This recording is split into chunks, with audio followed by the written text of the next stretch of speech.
கிருஷ்ணகிரி மாவட்டத்தில் உள்ள 6 அரசு நிதி உதவி பெறும் பள்ளிகளில் படிக்கும் 1ஆம் வகுப்பு முதல் 5ஆம் வகுப்பு வரை உள்ள 2142 மாணவ மாணவிகளுக்கு காலை உணவு திட்டத்தினை மாவட்ட ஆட்சியர் தினேஷ்குமார் துவக்கி வைத்தார்.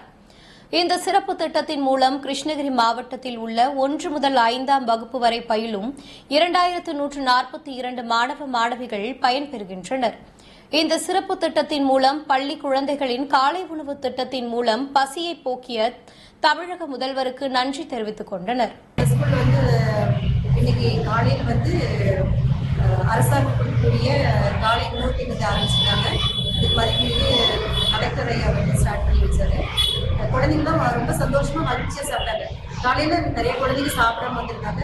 இன்னைக்கு காலையில ரொம்ப சந்தோஷமா மகிழ்ச்சியா குழந்தைங்கள வயிற்றுலேயே சாப்பிட்டாங்க. அப்புறம் சார் சொன்னாங்க, டெய்லி வேற மாதிரி உணவு வகைகள் பரிமாறப்படும் அப்படிங்கிறது. இது குழந்தைகளுக்கும் மிகவும் பயனுள்ள ஒரு திட்டம்.